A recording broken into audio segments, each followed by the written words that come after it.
Hey, Haki. So, class, we're very honored to have a special guest with us today, Haki Shakur. And Haki, as you know, we are about two-thirds of the way through Shaka Shakur's book, Manifestations of Thought, When the Dragon Comes, to which students, as you know, Haki wrote the preface. He also wrote the preface to Shaka's previous book, a booklet from the Republic of New Africa to Palestine. And he's here to engage in a dialogue about a range of things. I think like he is, first and foremost, at least in my mind, a revolutionary New African historian and organizer. He's been involved in the movement for decades and has been a part of various formations within the New African independence movement, and is also involved in the Shaka Shakur Freedom Campaign. And I think, most recently, correct me if I'm wrong, has been spearheading the New African Freedom Campaign, which is really taking off and is, I think, particularly attracting a younger generation of people to the New African struggles. Alexis is asking the question. Found interesting was how the U.S. violated the United Nations, founding document, right? It talks about you can't.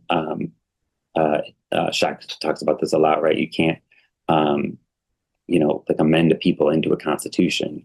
And so basically the question is like, how does that fit into your goals right now? Like, for example, the way the U.S. deals with indigenous nations, the student says like, they don't think that's fair, right? So would you want like recognition, or what kind of recognition, what capacity?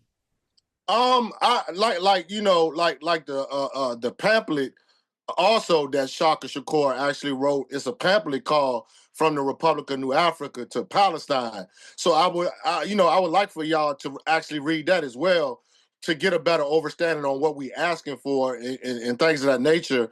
When it pertains to the Republic of New Africa and our demands for independence, as a nation of peoples, because our struggles are very similar to the Palestinian people, and also is very similar to other independence movements that have also still under oppression today, colonized movements that's under oppression today, that are seeking the same thing that the New African Independence Movement and the Republic of New Africa is seeking, is actually just, nationhood, some land where we can set our nation up upon. You know what I'm saying? It hasn't changed from the 1960s when we founded the first constitution of the Republic of New Africa, the Code of Umoja.